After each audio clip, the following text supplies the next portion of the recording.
palestra que eu vou dar hoje para vocês, agora de manhã, né, ela tem a ver com um item da teoria de sexualidade, né, que é um quadro, que no final eu vou apresentar esse quadro, mas está na apostila de vocês, né, e ele é um quadro que vai falar sobre essa questão do desejo, do prazer e como a gente vive essas questões de desejo e prazer dentro da nossa cultura, que é uma cultura patriarcal, mas dentro quando o Rolando expõe essa teoria, ele não fala exatamente dessa questão, então eu quero agregar algumas reflexões sobre isso, porque eu acho que tudo que ele fala nesse quadro tem a ver com a cultura patriarcal, né?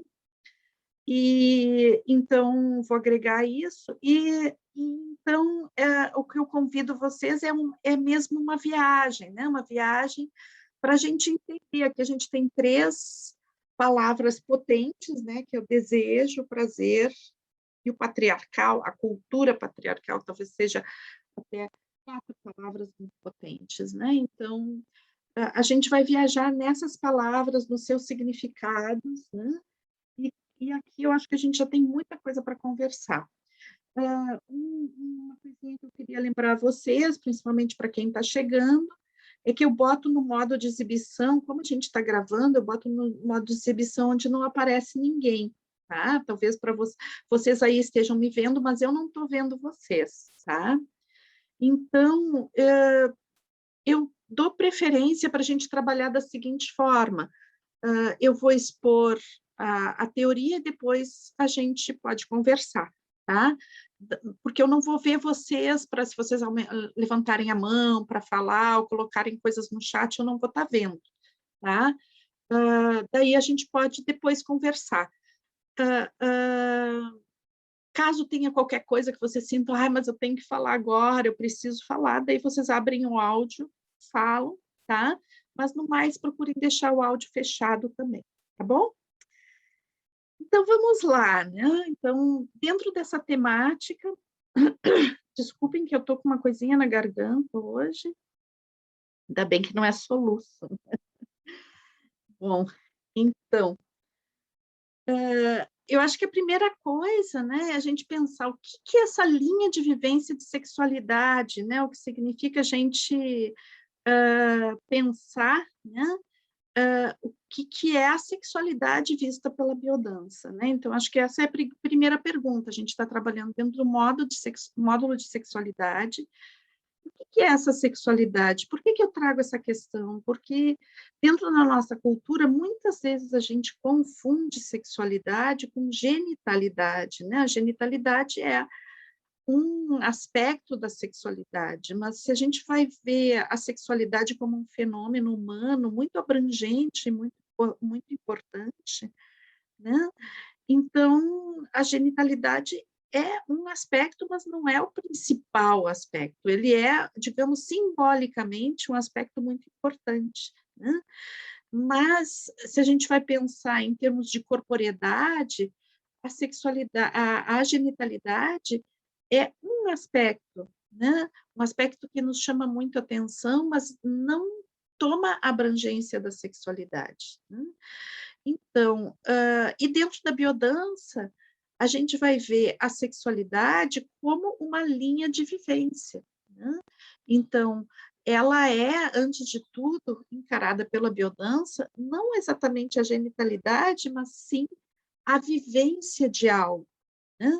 É algo que a gente vivencia com extrema emoção, no presente, no aqui e agora, né? Como a gente pode ver a questão do que é uma vivência. Então, o que abrange a sexualidade enquanto vivência, né? Então, a sexualidade, antes de tudo, ela é uma relação de desejo e de prazer com a vida, né? E, nesse sentido, ela tem muito a ver com o nosso desejo de viver e nosso prazer de viver, né? Então, muitas vezes na nossa cultura nós nos pautamos por ver a sexualidade como um desempenho, né? Então, a gente vai olhar a sexualidade como um desempenho. Quantas vezes eu transo, ah, se eu tenho companheiro ou companheira ou não tenho, né?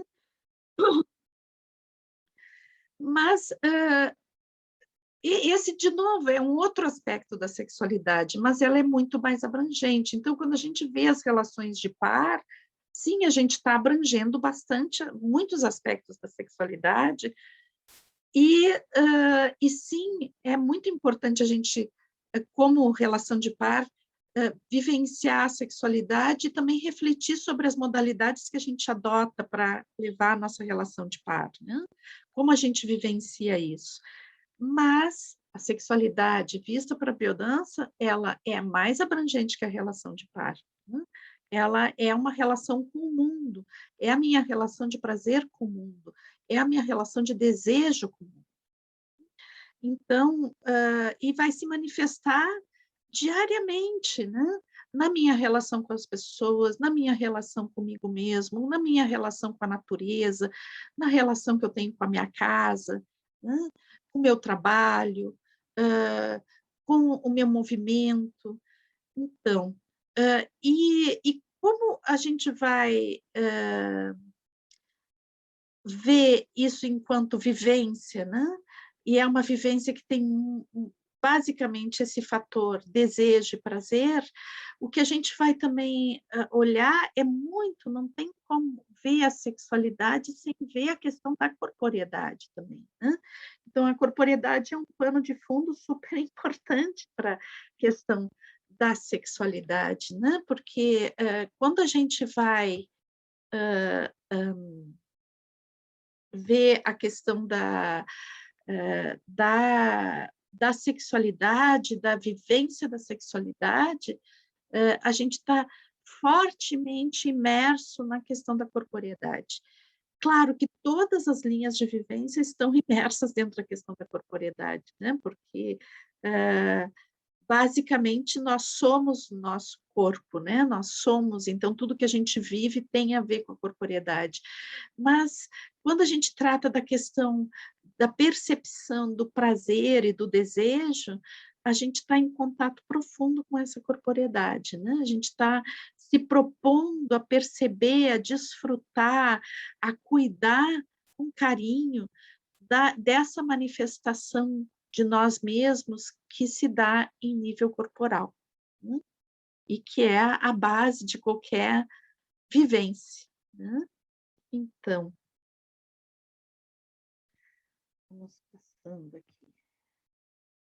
E daí, outra coisa, se a gente vai ver, né, se a nossa palestra tem a ver com o patriarcado, é interessante que a gente saiba o que é o patriarcado, né? Porque não é uma coisa óbvia o que é o patriarcado.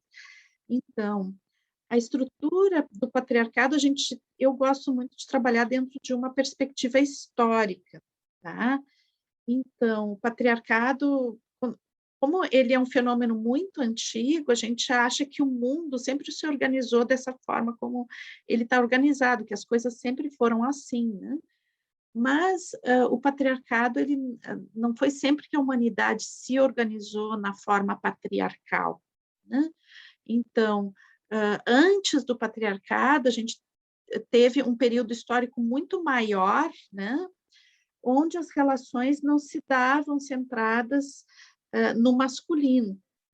Elas se davam, elas eram mais participativas. Então, algumas pessoas dizem assim, teve uma época histórica, antes do patriarcado era o matriarcado.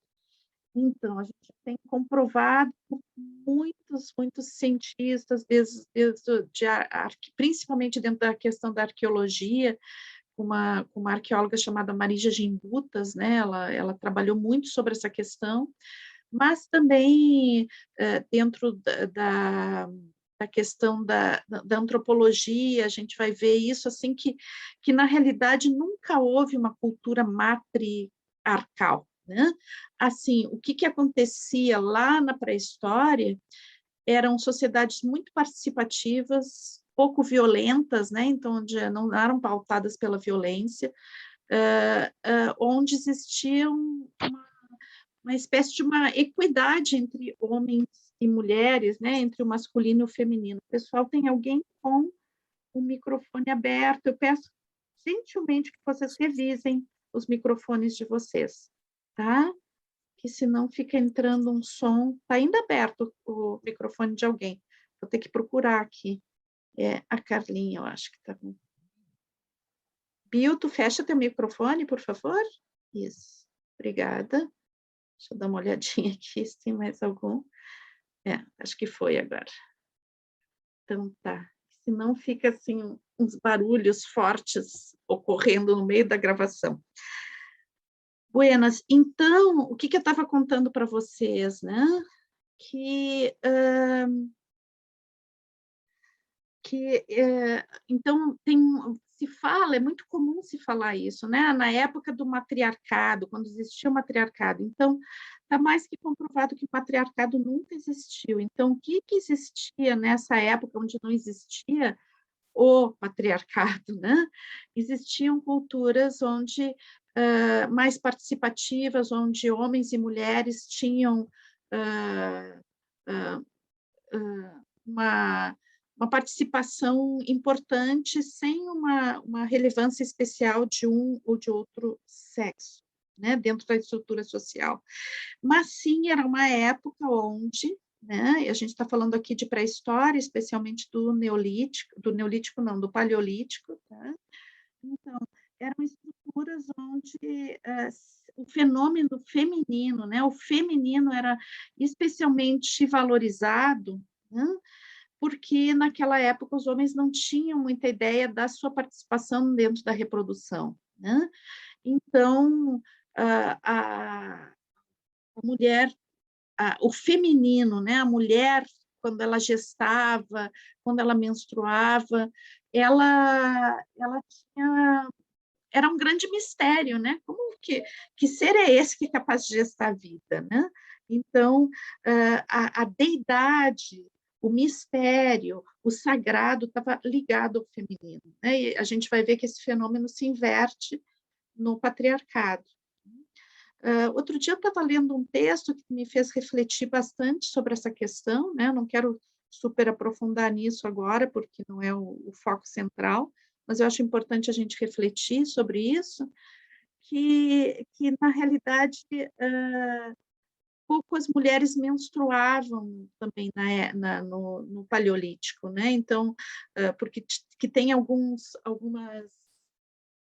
reflexões que dizem também que era um grande mistério a menstruação, né?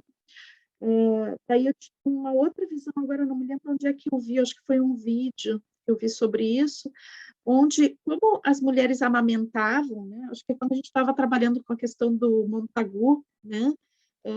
Daí teve alguma coisa que eu acessei sobre isso, e como as mulheres amamentavam, então elas passavam um grande período sem menstruar, né? E sem ficarem grávidas novamente, né? E daí, quando elas paravam de amamentar novamente, elas se tornavam férteis e logo em seguida engravidavam. Então, que era muito raro uma mulher menstruar. Não sei se é verdadeiro ou não essa reflexão, mas eu achei interessante, né? Porque no meu livro, né, A Cura Ancestral, onde eu trabalho toda a questão da evolução do patriarcado, se vocês se interessam por esse tema, é meu último livro, tá? Eu trabalho basicamente a evolução do patriarcado na pré-história e na antiguidade, né? E, então, eu coloco isso, que a gravidez era um grande mistério e a menstruação também, como que essa pessoa sangra e não morre, né? Então, tem uma reflexão sobre isso, e que dá o caráter sagrado ao feminino. Daí eu vi essa informação, né? A gente sempre... Esse é um campo que a gente está sempre tendo que revisar, né? A nossa forma, as coisas que a gente pensa, porque sempre tem informações novas, tem formas novas de ver, né? Mas, então, o que acontece a partir do fenômeno que a gente chama de civilização, né? Então, o que acontece aí? Tem começa a questão da propriedade privada, das relações de trabalho, onde já não existe é uma sociedade que começa a se colocar em termos de classe social, né, que isso existia durante o Paleolítico. Então, a partir do Neolítico começa a surgir o patriarcado, mas ele vai se estabelecer com, com muita força, né? Na realidade, ele se estabelece de fato com essa inversão para a desvalorização do feminino e uma valorização do masculino, a partir do fenômeno da civilização, ou seja, da escrita, né? A partir da antiguidade. Então, e daí, então, começa toda uma restrição, né, dentro do patriarcado, é uma cultura que se caracteriza pela restrição do feminino, pela desvalorização do feminino, pela relação com as mulheres, no sentido de controle da sexualidade, controle da capacidade de pensar e de exercer a sua identidade, né, na questão do feminino. E por isso, claro, que as mulheres sofreram, né, e sofrem ainda bastante as consequências do patriarcado em primeira pessoa. Mas a gente pode perceber que o patriarcado, como estrutura, né, ele não atinge somente os homens, as mulheres, né? Ele atinge homens, mulheres e todos os componentes da sociedade nas suas diversas expressões, né? Então, mesmo aquelas pessoas que aparentemente, né, são favorecidas pelo patriarcado, elas sofrem consequências. A gente pode dizer que o patriarcado é um fenômeno estrutural da sociedade, ele abrange todas as questões sociais, né? Como uma estrutura, é a estrutura base, né, da organização social e de todos os nossos preconceitos, né? Sejam preconceitos de gênero, preconceitos de raça, né? Preconceitos que têm a ver com a validação das pessoas, todos eles estão sedimentados por algo muito antigo, que é o patriarcado. Então é isso, todos os indivíduos da sociedade são, digamos, atingidos por esse fenômeno no seu aspecto negativo, né? Porque todos controlam o seu aspecto feminino, e aqui a gente vai ver exatamente isso, esse aspecto feminino como algo mais abrangente do que ser homem ou ser mulher, né?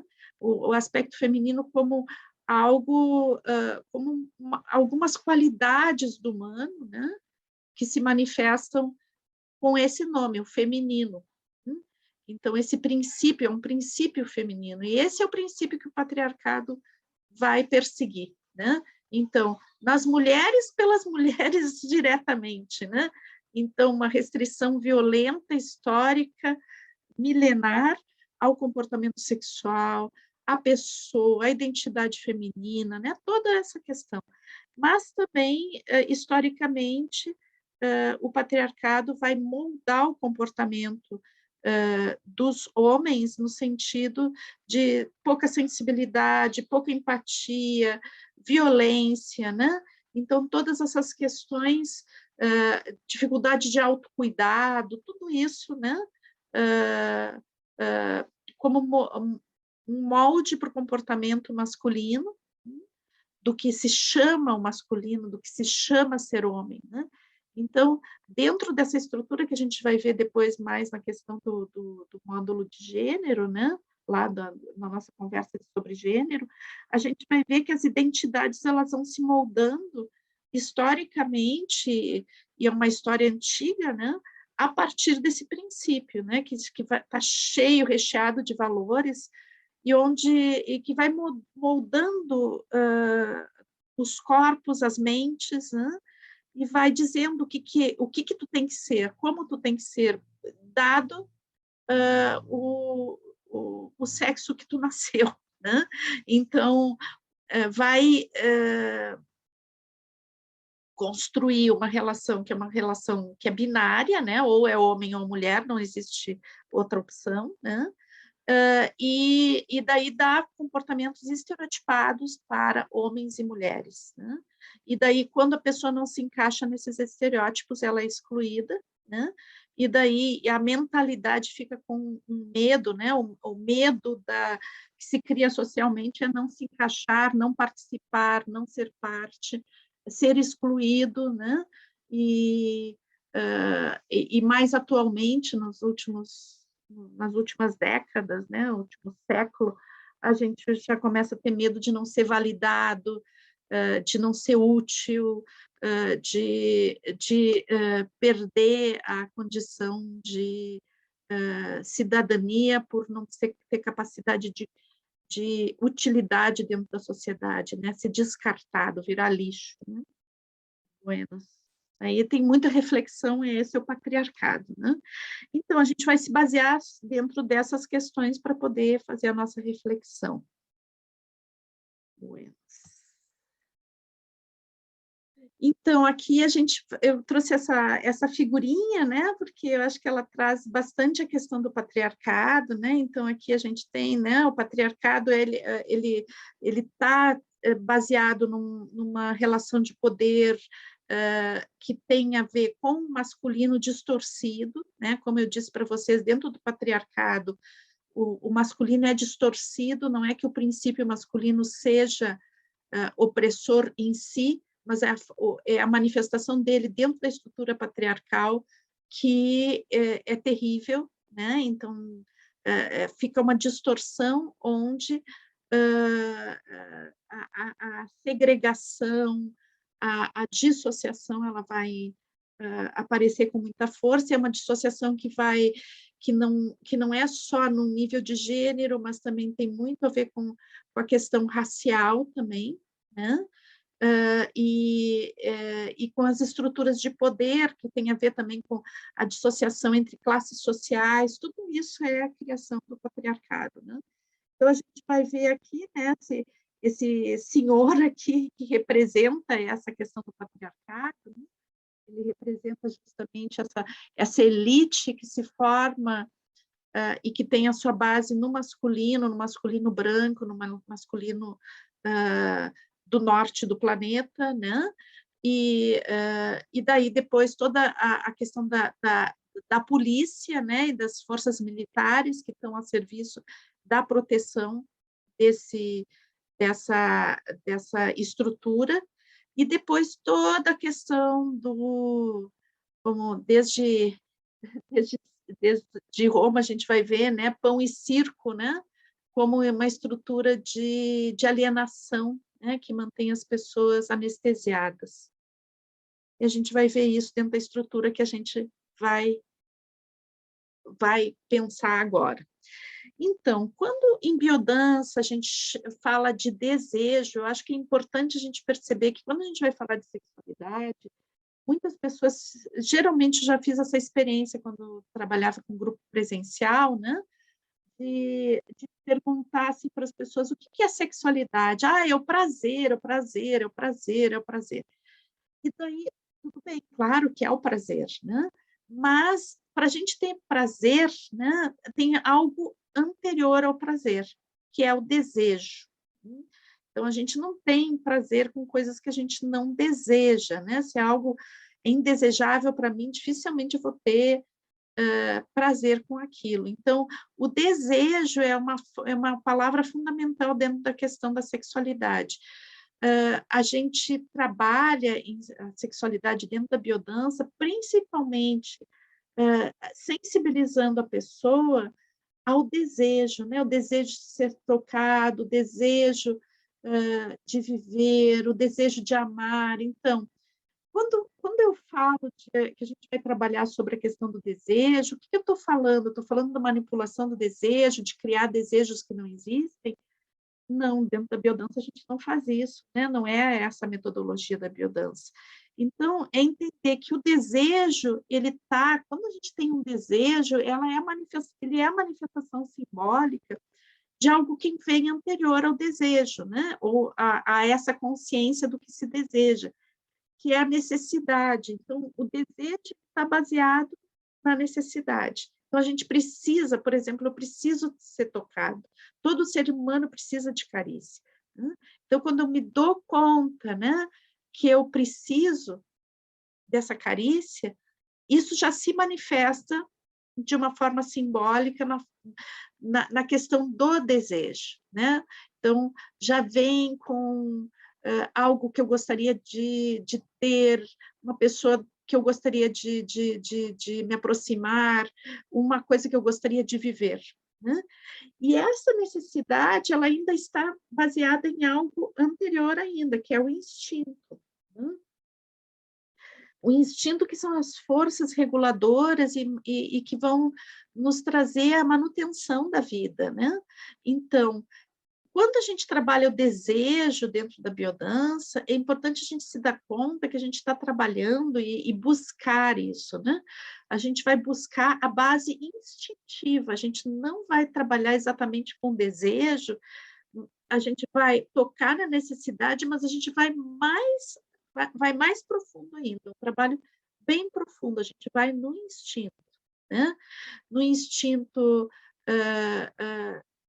que vai nos levar, né?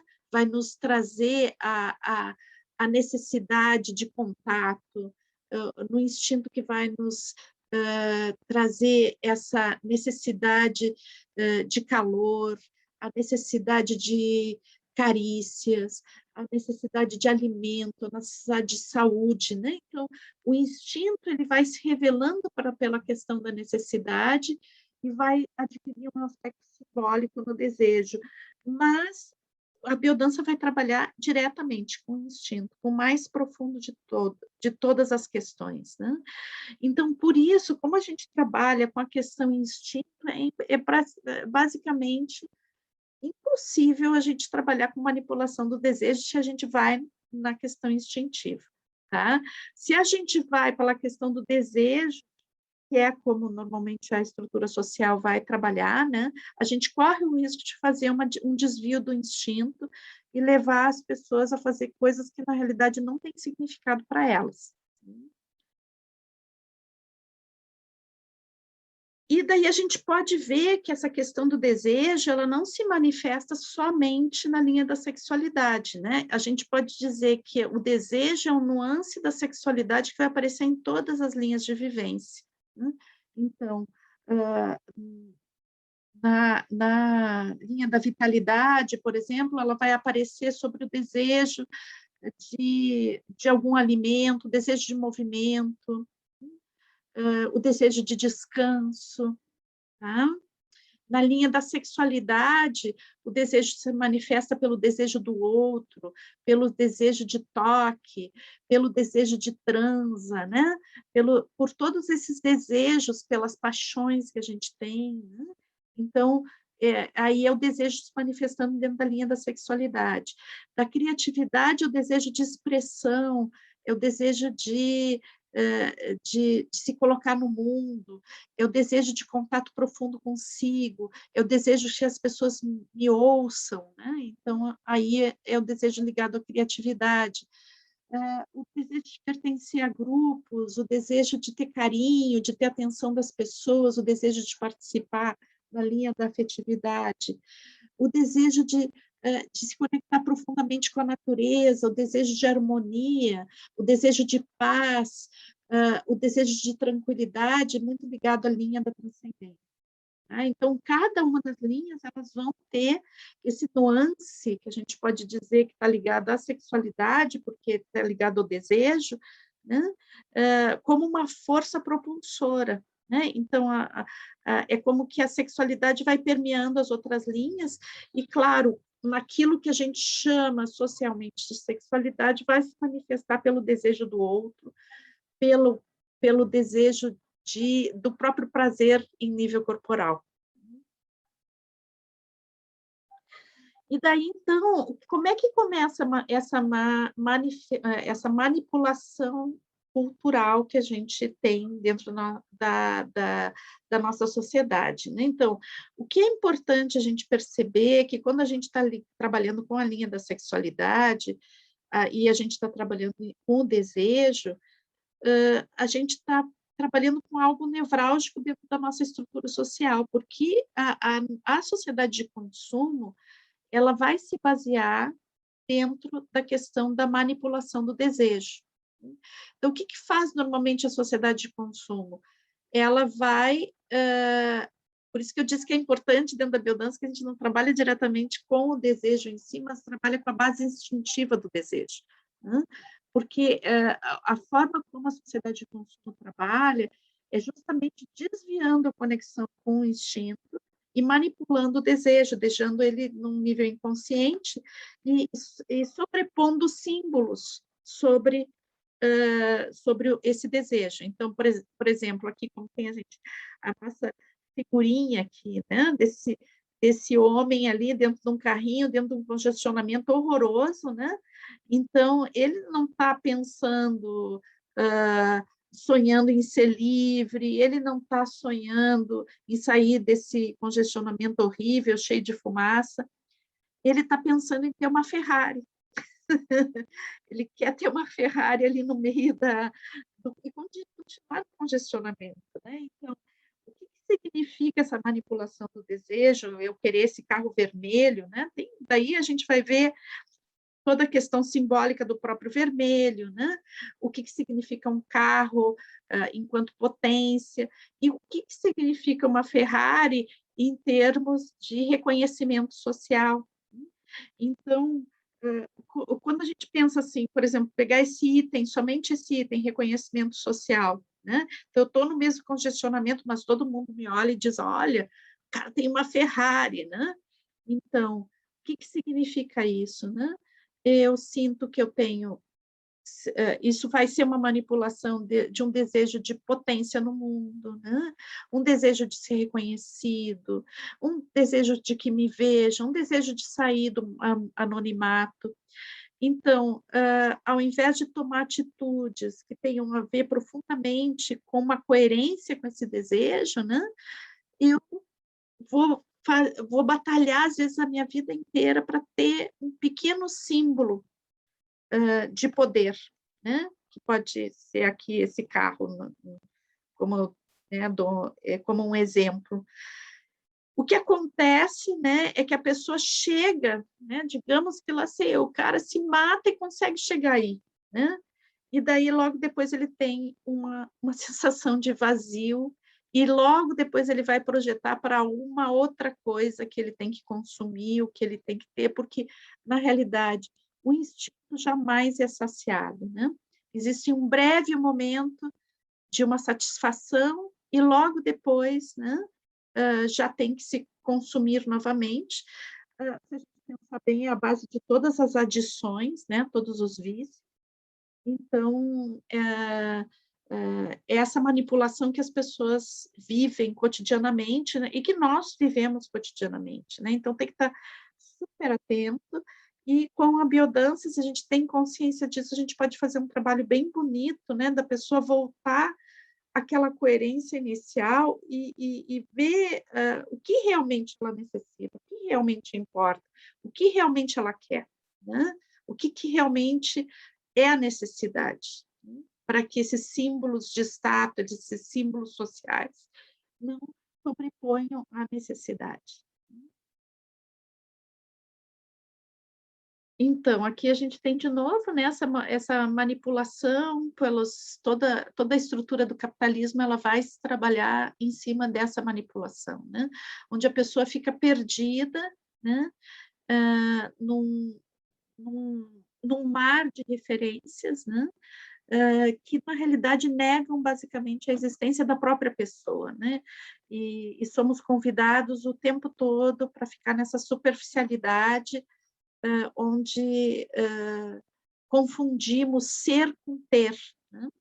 E essa confusão nos faz ficar prisioneiros de uma ausência de nós mesmos, né? A gente se torna ausente de nós mesmos. Então, quando a gente realmente consegue, né, trabalhar com uma pessoa, com um grupo, a ponto dessas pessoas conseguirem se conectar com um desejo original, com um desejo com base instintiva, né? Daí o que a gente vai ter, né?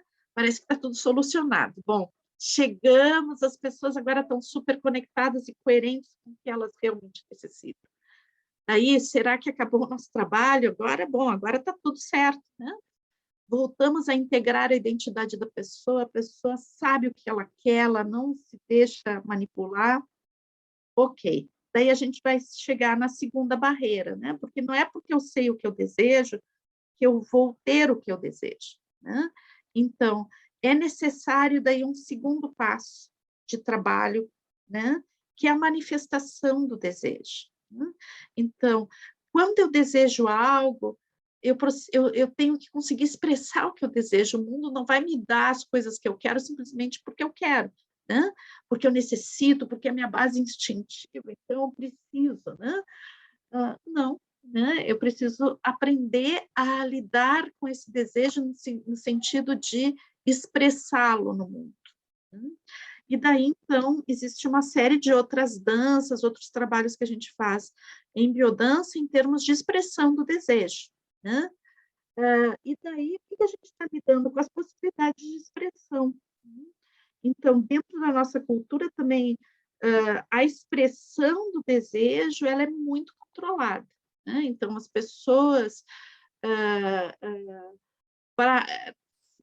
têm muito medo do julgamento, né? O julgamento como da expressão do que elas desejam. E realmente, né, pessoal, a nossa estrutura social, ela, por si, ela já faz o controle disso, né? Então, as pessoas, como é que se faz o controle disso? Através da fofoca, através da, da, da própria educação castradora, né?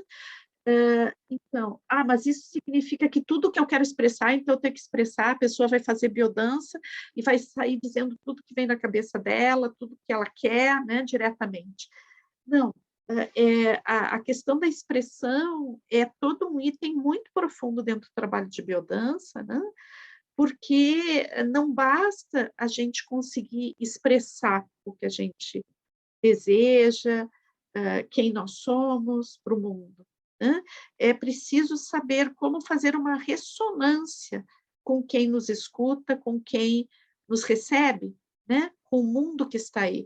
Então, o meu objetivo de expressão não é jogar coisas para o mundo, mas é sim estabelecer uma relação. Quando a gente está falando de sexualidade, é basicamente isso. Quando eu desejo estar com alguém, eu preciso perceber como eu tenho que me expressar em relação àquela pessoa, né, para estabelecer uma ressonância, né?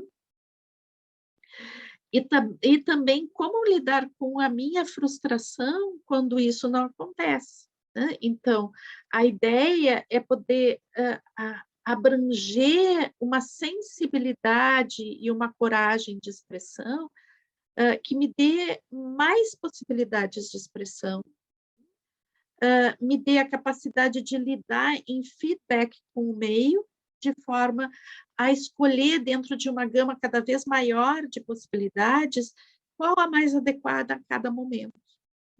Então, expressar não é só jogar para o mundo algo que eu quero, né? Expressar é buscar a ressonância com o que eu quero expressar com aquele meio, aquela pessoa que eu gostaria que me ouvisse, que me percebesse, né? Então, existe todo um trabalho aí para ajudar as pessoas a descobrirem, né, as suas formas de expressão, as suas possibilidades de expressão, né? E e trabalhando essa questão da relação em feedback para que realmente se estabeleça um diálogo, né? Um diálogo que seja bonito, gostoso para os participantes desse diálogo, né?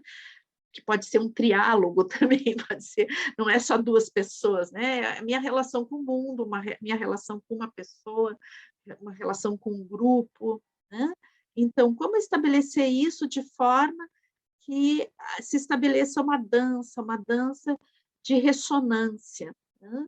E é interessante porque, por exemplo, uma dança muito simples, em biodança que a gente já faz isso, né? Desde o início, a roda inicial, as sincronizações, as rodas de olhares, tudo isso está ensinando, né? Então, é uma base muito, muito importante da biodança, essa questão das possibilidades de expressão. Na realidade, a gente está todo o tempo trabalhando isso, né? Quando a gente trabalha relações em feedback e trabalha o contato com o outro, seja um contato visual, seja um contato de mãos, seja uma dança que a gente estabelece junto, a gente já está trabalhando essas questões, né? Então, a biodança trabalha muito centrada sobre essa questão, né? E eu acho que é bem, bem importante o ganho, né? O aprendizado que as pessoas têm no nível de adquirir mais habilidade de expressão, né? Porque eu acho que uma das grandes falhas que a gente tem na nossa cultura é achar que é óbvio que as pessoas devem saber como se expressar, né? E, bom, eu sinto que a nossa cultura larga as pessoas nesse sentido, dá muito conteúdo, né, para algumas pessoas dá muito conteúdo em nível de informação, né, a gente tem acesso realmente a muita informação, mas não sabe como comunicar, não sabe como se relacionar, não sabe o valor das relações, né? Então, acho que, nesse sentido, é muito bonito o trabalho da biodança, porque ela vai dar um foco em algo que a nossa cultura tem muita carência, né? Então, o que a gente fez aqui? A gente ajudou a pessoa a contatar com o que realmente ela necessita, né?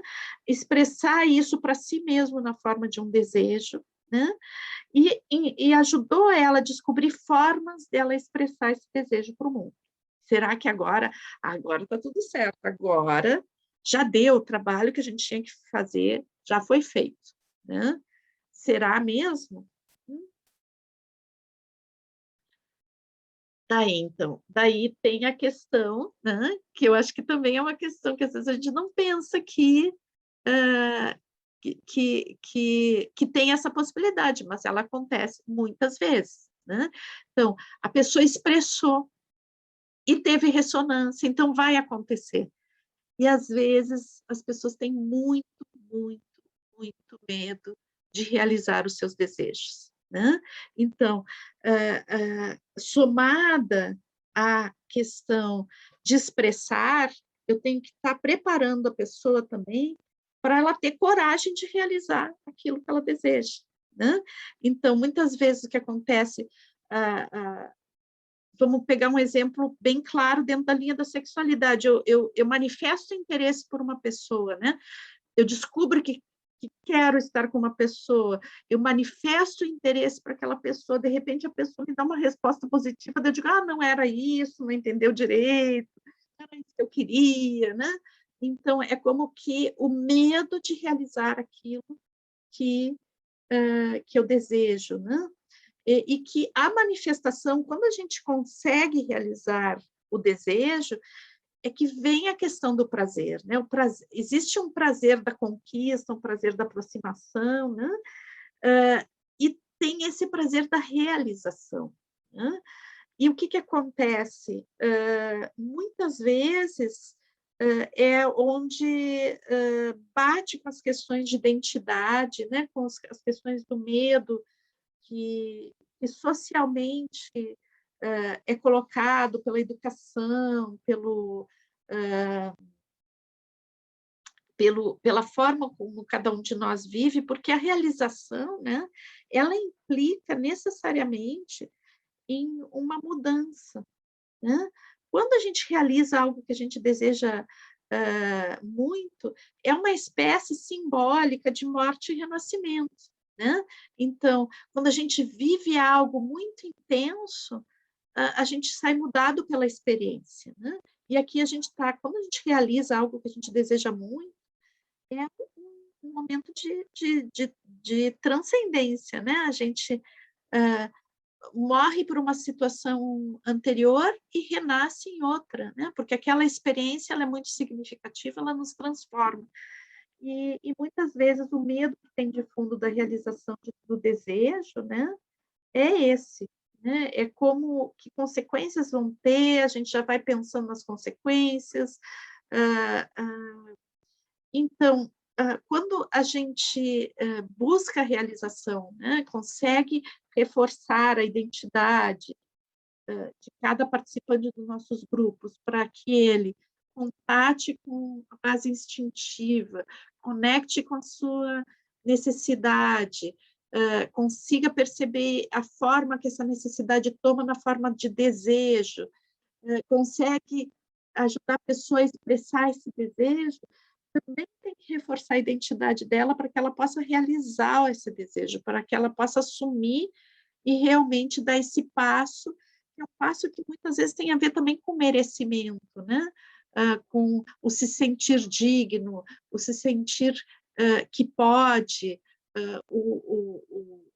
também o abarcar as consequências das minhas decisões, né? É a coragem de mudar. Então, tudo isso está abarcado dentro da realização do desejo, que na realidade é algo que parece, não, foi toda essa história para realizar isso, né? Não é o ponto. É um ponto super importante, sim, né? Porque muitas vezes a pessoa para justamente aí. Então, daí esse prazer, né? Esse prazer que vem da realização de algo tão profundo, ele vai te dar uma conexão com algo essencial de ti mesmo, porque essa realização desse desejo nesse nível de profundidade, ele tem a ver com a tua identidade, com algo que é essencial em ti. Então, quando se vive algo assim, é um salto quântico em nível de integração da própria identidade, né? Porque a vivência da realização do desejo, né? Do prazer da realização do desejo, nos traz uma maior consciência de nós mesmos, né? Então, o que acontece, e eu acho que o Marquinhos vai tocar um pouquinho nessa questão, né? De que quando a gente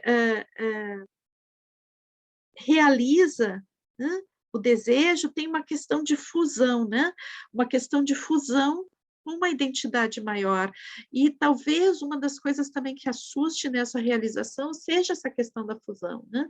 Então, vou me perder dentro de algo que é maior que eu, né? Porque geralmente tem a questão do desejo, ela tem muito a ver com essa fusão com algo maior, né? Algo que eu quero muito pertencer, ou seja, na relação com o outro, uma relação grupal, então eu me fundo com uma totalidade maior. E um dos grandes medos é se perder nessa totalidade maior, né? O que acontece é que quando essa totalidade maior, ela tem essa ressonância tão especial comigo mesmo, ela vai tocar em algo essencial meu e essa experiência, né, essa vivência me dá mais consciência de mim mesma, então me reforça a identidade, né? Então, aqui a gente está fazendo, claro, uma relação com essa pulsação que tem dentro do modelo teórico entre a consciência aumentada de mim e a regressão, que é esse estado de fusão, né? Esse estado de imersão numa totalidade maior, né?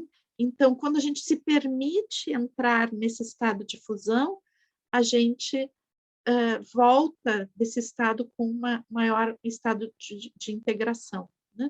Porque a gente conhece coisas a respeito da gente mesmo que a gente não conhecia, né? Então, é dessa alquimia que se faz, dessa pulsação que se faz a própria teoria de biodança e a sua metodologia, né?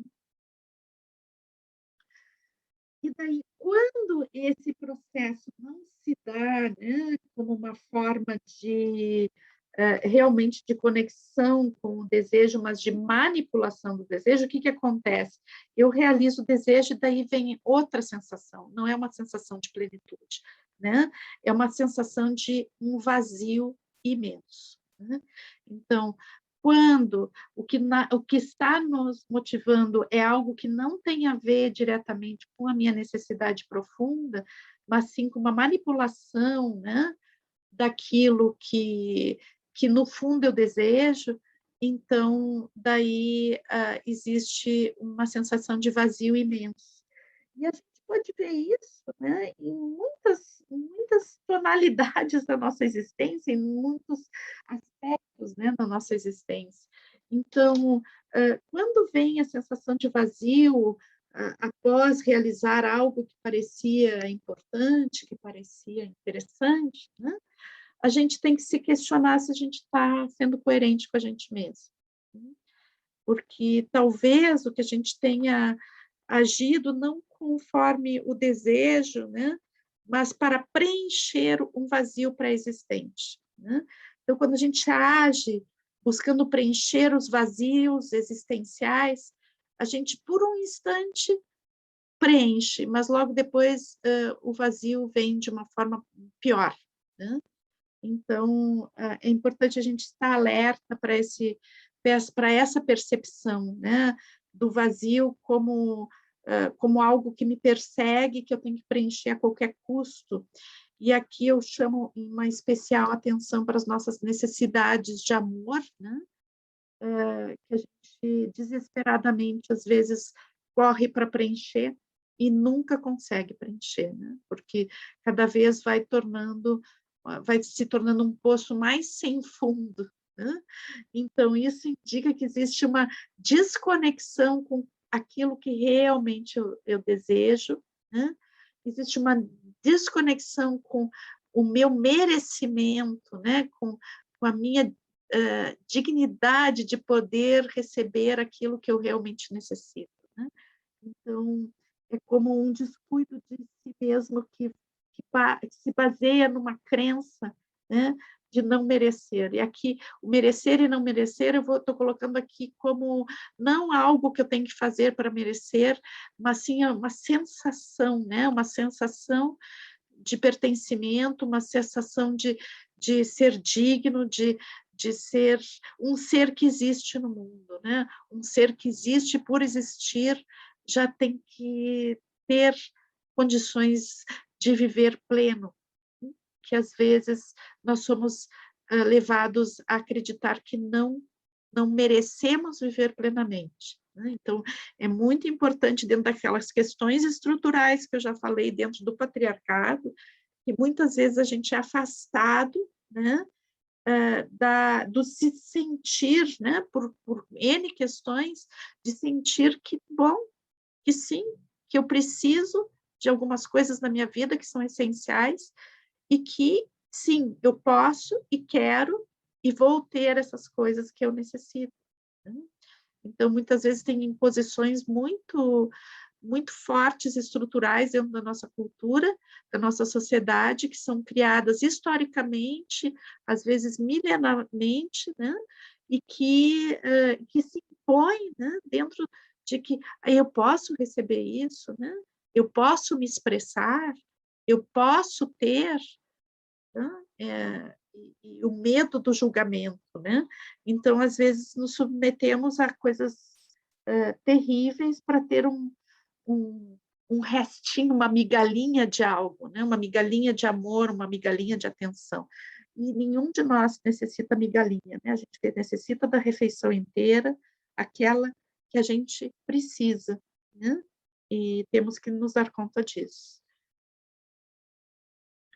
E daí, bom, daí então a gente pensa assim, ok, então, bom, agora a pessoa contatou com desejo, com a base instintiva, com desejo original, expressou, realizou, agora está maravilha, está tudo certo, né? Daí tem a última parte desse trabalho que a gente tem que fazer, vocês veem que ele é extenso e complexo, né? Que é a questão do the day after, né? O que acontece depois? Oi? Travou um pouquinho. Travou onde? A pessoa que abriu pode... Ah, não, tá aí. Pode ter caído a conexão dela, mas ela deve voltar. Sem áudio, Já voltei, pessoal, já voltei. Onde é que eu parei? Quando entrou... Olha, depois das migalhas. Tá. Medo do... A culpa. Tá bom, tá bom. Ok. Fechem os microfones, por favor, para a gente continuar. Vamos ver, se precisar eu troco a conexão, tá? Vamos ver se ela não vai cair mais, senão eu troco. Então, pessoal, daí, então, esse quarto momento que é muito importante a gente trabalhar, né, a questão do dia depois, o the day after, né, que é a culpa, né? Então, muitas vezes a gente chega, né, na questão da realização, mas no outro dia a gente pega a chibata e bate na gente mesmo, né? Como que eu fui fazer isso? Eu traí, eu fiz, eu aconteci, eu não podia ter feito isso. Então, todas as normas sociais, né? Elas vêm em cima e fazem com que a pessoa sinta que ela fez algo muito errado, né? Não por fidelidade a ela mesma, mas que ela trai a fidelidade do outro, né? Seja a fidelidade de um amigo, de um companheiro ou companheira, seja a fidelidade de um grupo, seja a fidelidade com as normas sociais, né? Então, às vezes, o que a pessoa pode sentir que aquilo que faz coerência com ela é estar incoerente com as normas sociais, com as normas do seu grupo, com as normas das suas relações, né? E daí vem um sentimento de culpa muito grande, né? O sentimento de culpa tem a ver com uma expiação, né? O expiar, né? No sentido de como eu tivesse uma dívida a pagar, né? Então, eu sofro, daí, nesse sofrimento, eu pago a dívida.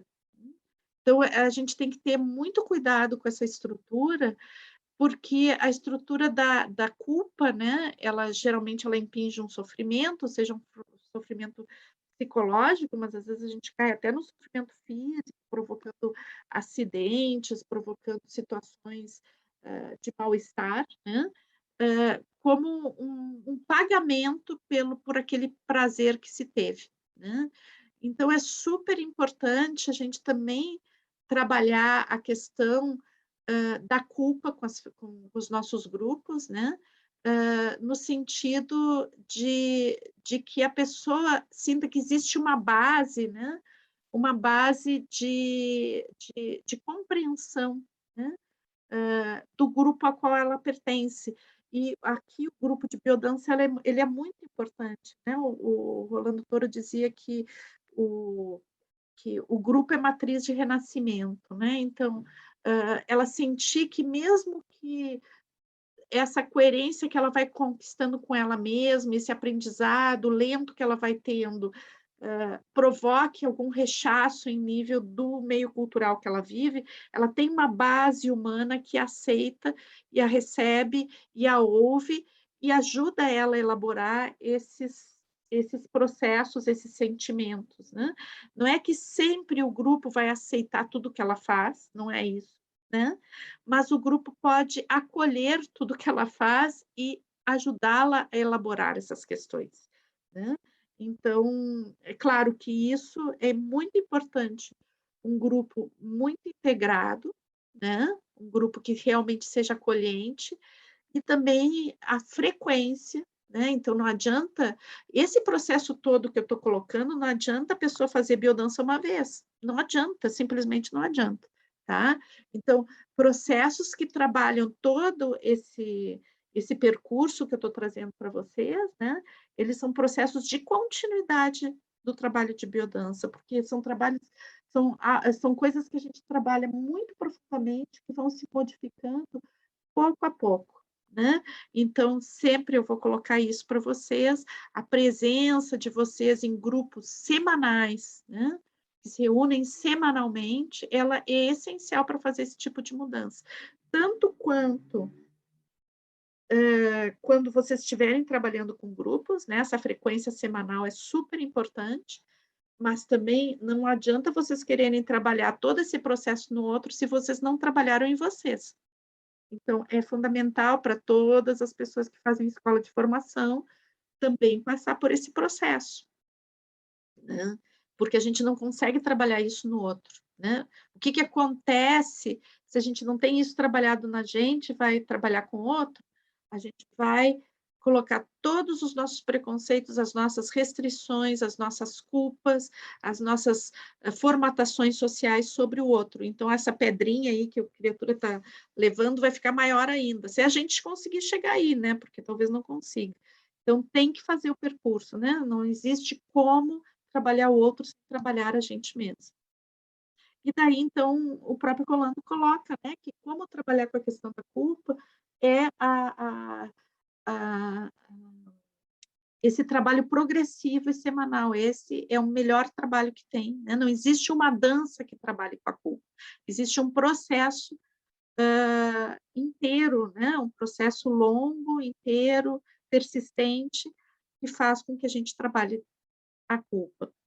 Ah, mas eu faço às vezes no final de semana, uma maratona de biodança, legal, muito bom, mas não vai te ajudar a lidar com a culpa, tá? A culpa, ela vem com um trabalho persistente. Por que eu estou colocando isso? Porque a culpa é algo historicamente impingido sobre cada pessoa, né? Então, a nossa sociedade se constituiu por uma sociedade que reforça a culpa, né? Controla as pessoas pela culpa, e é uma pedrinha que a gente, aqui, metaforicamente, a gente tem esse homem levando a culpa nas costas, né? Mas, na realidade, a culpa está dentro do nosso coração, está dentro do nosso estômago, né? Tá dentro do nosso medo, está dentro dos receios que a gente tem de exclusão.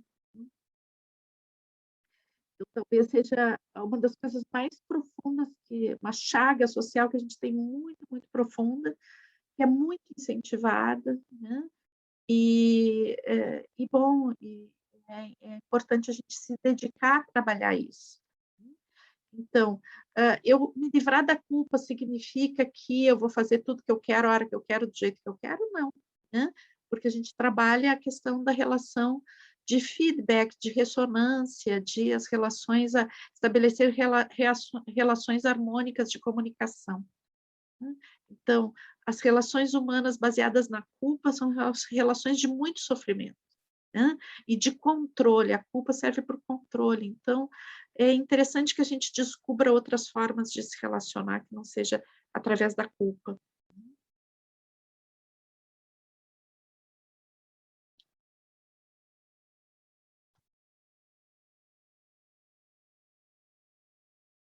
Então, a biodança, né, se a gente vai ver em termos, aqui até ficou sexualidade, tá, pessoal? Escrevi meio rapidinho, daí saiu às vezes sai esses erros de português, de ortografia, porque eu escrevo meio na pressa as apresentações.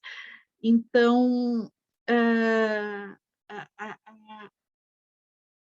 quando a gente trabalha em biodança, sexualidade, né, antes de tudo, antes de a gente pensar em trabalhar em boas relações sexuais, né, com muito prazer, que é óbvio que a gente quer, né, mas essa relação sexual com muito prazer, com muita plenitude, ela está inserida dentro de uma vida de muito prazer e muita plenitude. Então, é uma relação de prazer com a vida, né? Como um todo, independente se a gente tem uma relação de par ou não, independente se a gente está em uma cidade ou está no campo, independente de qualquer situação, uma relação de prazer com a vida, né? Uma relação de busca de desfrutar do que se vive. E aqui eu fiz um print de tela para pegar essa partezinha da apostila que eu trabalhei, tá? Isso aqui que a gente trabalhou agora, né? Então, que eu acho assim, esse quadro muito importante, né? Muito importante dentro da questão da maratona de sexualidade, né? Porque ela, na realidade, a gente estava trabalhando até aqui, por aqui, né? Até agora.